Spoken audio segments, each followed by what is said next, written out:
Next topic है indifference curve.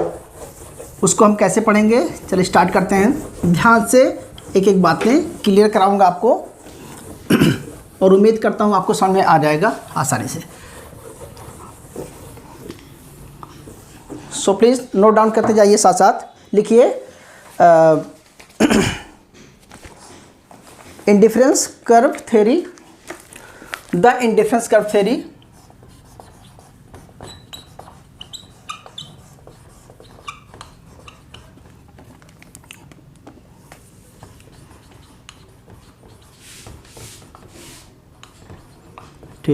और इसको दूसरा नाम क्या बोलेंगे क्लास? इसी चीज़ को आप बोलेंगे क्या? Okay, sorry, ordinal. ठीक है, इसको आप ऑर्डिनल, ठीक है, थ्योरी ऑफ यूटिलिटी थ्योरी कहेंगे। Ordinal theory of consumer behaviour कर सकते हैं, या ऑर्डिनल थ्योरी कर सकते हैं, ठीक है, या ऑर्डिनल यूटिलिटी थ्योरी कह सकते हैं। तो सबसे पहले क्लास बहुत ध्यान से समझना, क्योंकि ये चीज़ें बहुत ही इंडिफरेंस का मतलब क्या होता है। What do you mean indifference? Simple language में what do you mean indifference मतलब आदमी कंफ्यूज है यहाँ पर कि कौन सा कॉम्बिनेशन वो चूज़ करे। अगर उसको दो लेना है, एक्स और वाई, टू गुड्स को कंज्यूम करना है, तो वो एक्स को कंज्यूम करे या वाई को कंज्यूम करे, या एक्स की कितनी क्वांटिटी परचेज करे, वाई की कितनी क्वांटिटी परचेज करे, इन दोनों में क्या है, वो डिफरेंस है। मतलब वो डिसाइड नहीं कर पा रहा है कि which is the better point. तो इंडिफरेंस का मतलब ये होता है। लेकिन हम इकोनॉमिक्स के पॉइंट ऑफ व्यू से देखेंगे तो पहले आप इसकी एजम्पशंस देख लीजिए। क्या है क्लास? एजम्पशंस। तो प्लीज नोट डाउन करो, एजम्पशन। ठीक है, लिखो पहले एजम्पशंस नोट डाउन कर लीजिए। यहां भी रेशनैलिटी है,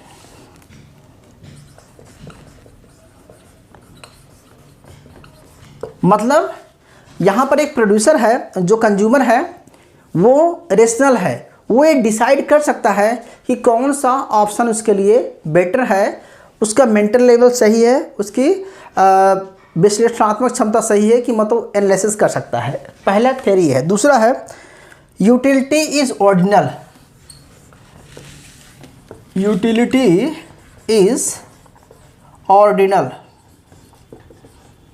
मतलब हम यूटिलिटी के यहाँ पर हम प्राइस, जैसे वहाँ पर दिए थे कॉर्डिनल में कि हम क्वांटिटी में दे देते थे, यहाँ पर रैंक देंगे, फर्स्ट, सेकंड, थर्ड, इस तरह से हम रैंक देंगे क्लास। ठीक है, पहली सेटिस्फेक्शन, ज़्यादा सेटिस्फेक्शन और सेटिस्फेक्शन हम रैंक देंगे। तीसरा है diminishing marginal rate of substitution. ठीक है, डिमिनिशिंग या डिमिनिशिंग मार्जिनल रेट ऑफ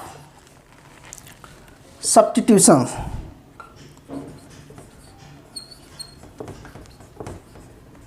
ये चीज़ें जानना ज़रूरी है। और एक चीज़ और है, consistency and transitivity.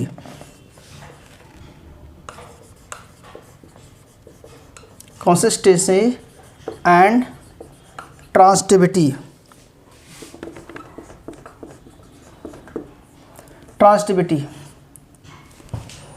Of choice. ठीक है, अभी आपको मैं एक बाय वन समझाता हूँ क्लास। बहुत ज़रूरी है इसको समझना अच्छी तरह से, तभी आपका कंसेप्ट क्लियर होगा। ठीक है, कंसेप्ट ये है। अब मैं दो तरीके से आपको बताता हूँ। एक टेबल बना लीजिए, फिर बताता हूँ आपको। एक टेबल बना लीजिए, यहाँ पे लिखिए क्लास कॉम्बिनेशन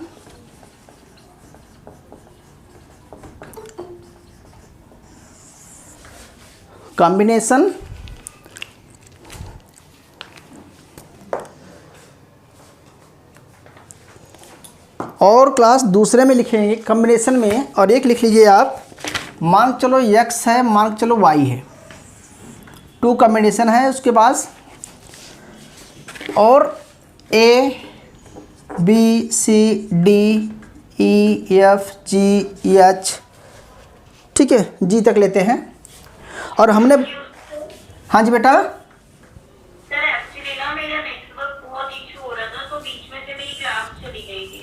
ओके बेटा, अभी समझाते दोबारा से। यस, कंपनी बता दी तो आपने ये पॉइंट्स बताए हैं। ऑफ कोर्स अभी दोबारा से वहीं जाएंगे बेटा, प्लीज़ अभी मैं वहीं से आऊँगा, दोबारा पहले लिख लेने दो। लिस्ट कीजिए 20, 40, 60, 80, 100, 120।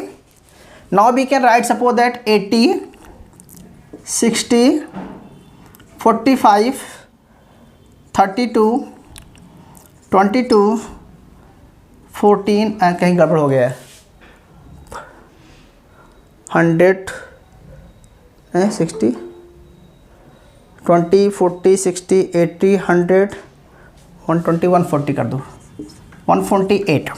ठीक क्लास। अब देखो मैं बताना चाहता हूँ कि ये कहता है यहाँ पर कि आपके सामने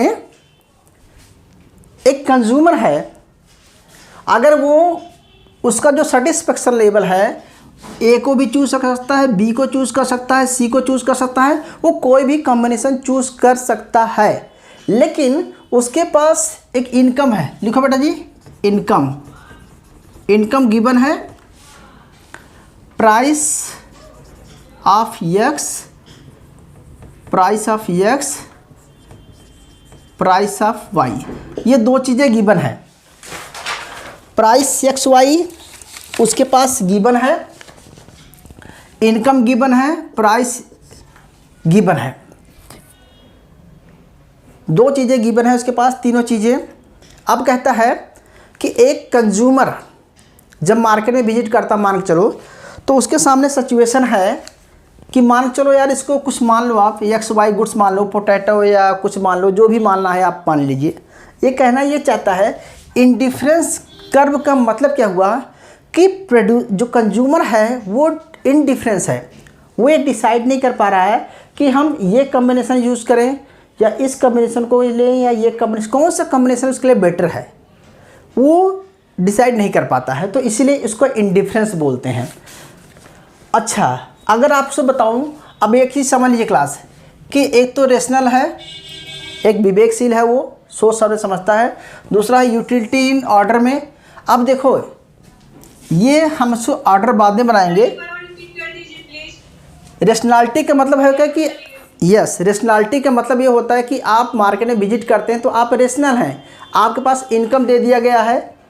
जैसे सपोज दैट आप घर से निकलते हैं, आपकी मॉम ने कुछ पैसे दे दिए, चलो वो 1000 रुपये लेके आप मार्केट में जाते हैं, तो आपकी इनकम 1000 है और मार्केट में प्राइस एक्स गिवन है, प्राइस वाई गिवन है, तो आप कौन सा परचेज करेंगे, कितना परचेज करेंगे, कितनी क्वांटिटी लेंगे, यानी कि इस केस में आप रेशनल हैं। कहने का मतलब आप रेशनल हैं। दूसरा होता है यूटिलिटी इन ऑर्डर, यानी कि आप ऑर्डर में रख सकते हैं, ए सही है कि बी सही है कि सी सही है कि डी सही है, कौन से ऑर्डर में लेना चाहते हैं आप अगर इसका 20 kg लेते हैं तो इसको 80 ले सकते हैं, इसको 40 kg लेंगे इसको 60 ले सकते हैं। कहने का मतलब है कि आपके पास लिमिटेड इनकम में दोनों चीज़ को मैनेज करना है। ठीक है। दूसरा होता है diminishing marginal rate of substitution. इसका मतलब क्या है कि जैसे जैसे आप एक गुड्स को कंज्यूम करेंगे, जो चीज़ आपके पास बढ़ती जाती है उसकी वैल्यू क्या होती है क्लास, घटती है, और जो चीज़ आपके पास कम होती है उसकी वैल्यू क्या होती है, बढ़ती है। तो इसीलिए बोलते हैं कि हमेशा जो आपकी सेटिस्फेक्शन है वो सेम रहेगी, क्योंकि जब आप एक को बढ़ाएंगे और एक को डिक्रीज करेंगे तो आपकी सेटिस्फेक्शन सेम रहेगी, आपकी सेटिस्फेक्शन सेम रहेगी। इसी चीज़ को मैं दिखाना चाहता हूँ। अगर मैं इसको ग्राफ में बनाऊँ, एक चीज़ बताना बेटा, इसको क्या बोलते हैं, MRS, क्या बोलते हैं, XY। इसका मतलब हुआ कि गेन, x को गेन करने के लिए y को क्या करेंगे आप, गिव अप करेंगे, तो क्या लिखेंगे, डेल्टा x डेल्टा y, ये लिखेंगे ना। x को गेन करने के लिए y को गिव अप करेंगे, तो जो गेन होगा, ठीक है। अब देखो यहाँ पर निकालिए MRS XY निकालिए, तो क्या निकलेगा, बोलो। ये तो कुछ नहीं आएगा, इसमें क्या आएगा, 20/1। बता बेटा, दूसरे में कितना आएगा, 15/20। कितना आएगा, -0.75। प्लीज़ बताओ भाई, थर्ड में क्या आएगा। हाँ जी, 20/390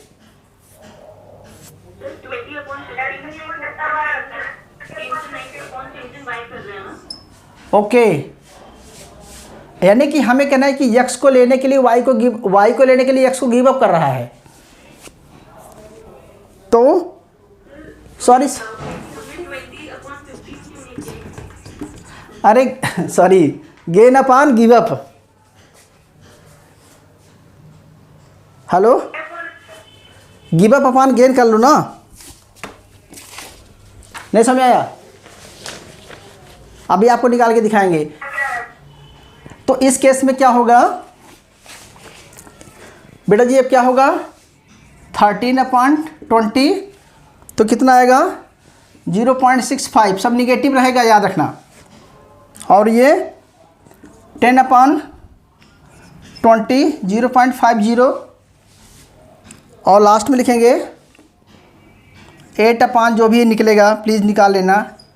तो 0.40, 0.30 ऐसे निकलेगा। ओके, तो मैं आपको ये बताना चाहता था क्लास कि अगर इंडिफरेंस कर्व क्या होता है। अब इसको ग्राफ में बताइए, इसको हम ग्राफ में बताते हैं। तो क्या कॉम्बिनेशन बनेगा क्लास, अगर यहाँ पर हम x गुड्स लेते हैं, क्या है, यहाँ पर y गुड्स है, यहाँ पर x गुड्स है। क्लियर है। तो क्या बनेगा, 80/20। हम ऐसे पहले बना देते हैं, आप देख लेना। 80 के साथ कितना बनेगा, 20। फिर 60 के साथ कितना बनेगा, 40। फिर कितना बनेगा, 45 के साथ थोड़ा सा और बड़ा होना चाहिए,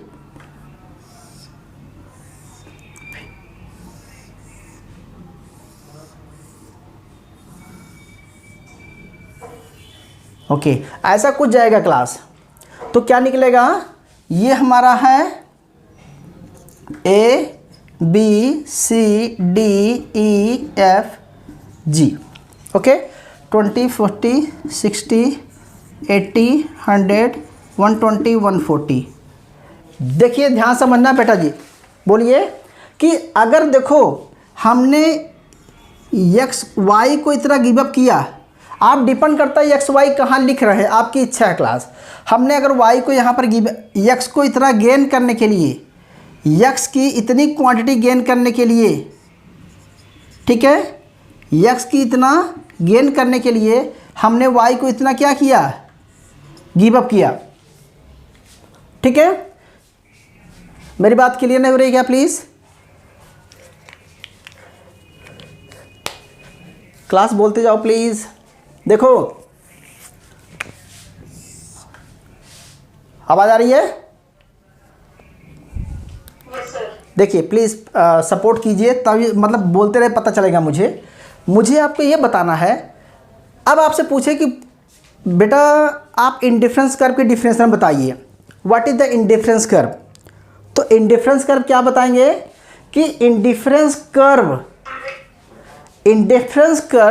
so the various combination of two goods, it is a various combination of two goods that consumer can purchase given income and given prices, and all combination show the same satisfaction because all combination show the same satisfaction।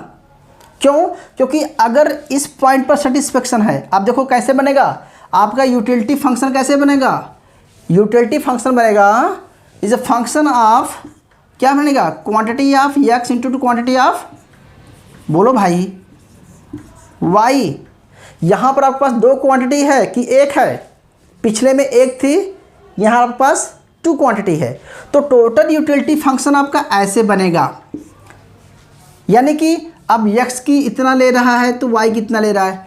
अगर उसने x को increase कर लिया, x को increase कर लिया तो y को क्या करेगा क्लास, डिक्रीज़ करेगा।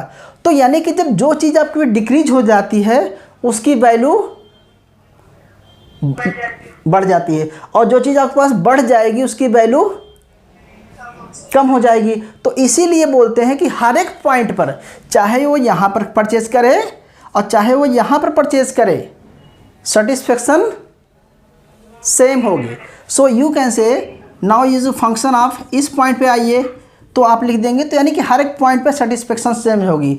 तो इसको इंडिफरेंस कर्व क्यों बोला है, क्योंकि यार ये भी सेम सेटिस्फेक्शन दिखाता है, ए भी सेम सेटिस्फेक्शन दिखाता है, ए भी सेम, तो सारे पॉइंट तो सेम सेटिस्फेक्शन दिखाते हैं। तो ये कहना चाहता है कि सेम सेटिस्फेक्शन दिखाने की वजह से कंज्यूमर जो है वो कंफ्यूज है, इंडिफरेंस है कि विच इज़ द बेटर। अब कौन सा बेटर होगा ये तो हम इक्विलिब्रियम पढ़ाएंगे आपको। अच्छा, अब दो चीज़ें और देख लीजिए, डिमिनिशिंग मार्जिनल सब्स्टिट्यूशन रेट। इसका मतलब क्या होता है कि जैसे जैसे एक गुड्स को इंक्रीज़ करेगा दूसरे को डिक्रीज़ करना पड़ेगा, और अगर दूसरे को इंक्रीज़ करेगा एक्स को तो वाई को इंक्रीज़ करना पड़ेगा, क्योंकि उसके पास एक इनकम है। इसी 1000 रुपये में वो दोनों को ख़रीदना है, इसके बियॉन्ड नहीं जा सकता, इसके बियॉन्ड नहीं रह सकता, उसको सेटिस्फेक्शन के लिए दोनों को बराबर खरीदना पड़ेगा एक ऑप्टिमम पॉइंट पे। तो इसका मतलब ये हुआ। दूसरा, ऑर्डर में दे दिया हमने। तीसरा, रेशनल है, मतलब सोच सकता है। आपने किसी ने मुझे नहीं पूछा कि ये सर क्या है, ये क्या है, ये क्या है। कंसिस्टेंसी का मतलब होता है कंटिन्यूटी, कंसिस्टेंसी मतलब होता है क्लास कंटिन्यूटी। तो हम ऐसा बोल दिए कि if A is greater than B, if A is greater than B then B is greater than A.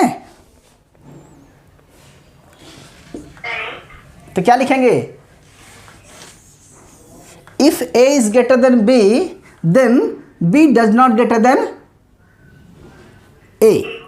तो इसे बोलते, इसी को बोला जाता है class consistency. So consistency means consumer ये सोच लिया कि अगर उसने ए को कंज्यूम कर लिया तो बी को कभी नहीं करेगा, क्योंकि उसकी निगाहों में बी क्या है, B is versus then A. Clear, okay.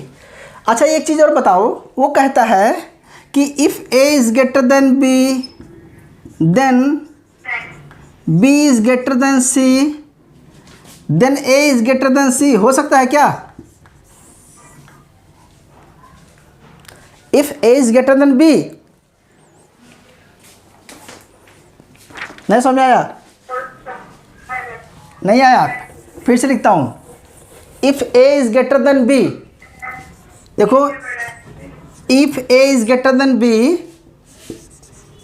Then B is greater than C. अगर ए बी से बड़ा है और बी सी से बड़ा है, हैं, तो ए इज़ ग्रेटर देन सी हो सकता है।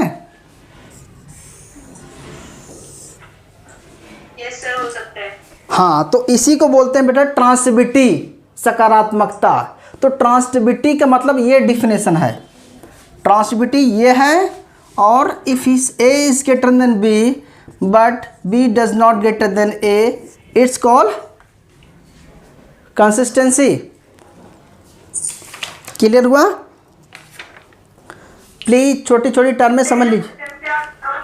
हाँ जी,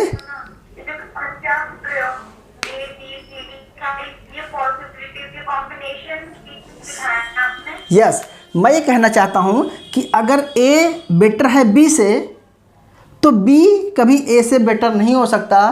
तो यानी कि कंज्यूमर के लिए ये सेटिस्फेक्शन पॉइंट बेटर है। अगर वो कहता है कि ए से बी बेटर है, बी से सी बेटर है, तो ऑब्वियसली सी से ए बेटर होगा। ठीक है, तो देखो अब ये कहना चाहता है कि कंफ्यूज है कि ए खरीदे कि बी खरीदे कि सी खरीदे, कौन सा कॉम्बिनेशन खरीदे, ये प्रॉब्लम है। तो हम यही इंडिफरेंस कर्व में पढ़ने जा रहे हैं कि इंडिफरेंस कर्व है क्या। तो इंडिफरेंस कर्व की पहले एजम्पशंस देख लिया आपने, इसके बाद आपने इंडिफरेंस कर्व के लिए हमने एक टेबल बना लिया, इस टेबल से मैंने इंडिफरेंस कर्व ड्रा कर लिया, और इंडिफरेंस कर्व ड्रा करके हमने ये दिखाया है कि indifference curve always downward sloping, indifference curve always downward sloping. Why? Because diminishing marginal rate of substitution. ठीक है, इसका मतलब ये होता है कि जैसे जैसे वो x को बढ़ाएगा y को कम करना पड़ेगा, y को बढ़ाएगा तो x को कम करना पड़ेगा। फिर इसके बाद हमने ये एजम्पशंस देख लिया, ट्रांसिटिविटी होनी चाहिए और कंसिस्टेंसी होनी चाहिए। तो कंसिस्टेंसी, ट्रांसिटिविटी, रेशनैलिटी, ऑर्डर में और डिमिनिशिंग रिटर्न, ये सारे फीचर होते हैं इंडिफरेंस कर्व के। ठीक है, और कॉम्बिनेशन के साथ आपने देख लिया है। तो यहाँ तक समझ में आ गया बेटा? Yes sir. ओके, सो मैं आपको थोड़ा सा और अब डेप्थ में ले जाने की कोशिश कर रहा हूँ, लेकिन इसके पहले आपकी माइंड में सेट कर लीजिए क्लास कि आपने बीए में बहुत पढ़ा होगा indifference curve, there are two combination goods that consumer can purchase given the same price और इनकम सेटिस्फेक्शन। तो रट्टा मारा था। अब आपको समझ आ गया कि indifference curve show the various combination of two goods that consumer can purchase given price or income and same time and same satisfaction, give the same satisfaction because consumer is consuming more goods, x तो y को will be decrease और x को अगर increase करेगा तो y will be increase होगा। why? because ट्रांसिटिविटी है, consistency है। क्यों? क्योंकि उसको सेम सेटिस्फेक्शन रखने के लिए, सेटिस्फेक्शन सेम रखने के लिए। तीसरी चीज़ है कि एमआरएस क्या होता है, ये भी बता दिया। आपको ऐसा दिखाना है कि देखो ये डेल्टा है, ये कम है, ये और कम है, ये और कम है, ये जो गैप है क्या हो जाता है, कम होता जा रहा है। तो ये देखो धीरे धीरे 1 है, 0.75 है, कम होता जा रहा है। तो अगर पूछा जाता है कि why indifference curve downward sloping, why indifference curve downward sloping, तो लिखना है because diminishing marginal rate of substitutions. और इसका फार्मूला क्या होता है, MRS(XY) is equal to delta x upon है। अगर मैं ऐसे लिख दूं तो, अगर मैं ऐसे लिख दूं तो यस बेटा। सो इसको समझ लेना अच्छी तरह से। ये समझ में आ गया तो हम आगे चलते हैं। चले बेटा आगे। Okay, so please note down कर लीजिए, फिर आगे चलते हैं। आपको मैं मैथमेटिकल प्रेजेंटेशन दिखा देता हूँ। टाइम हमारे पास कितना अभी? वी हैव 11, अभी टाइम है। सर MIS यस बोला।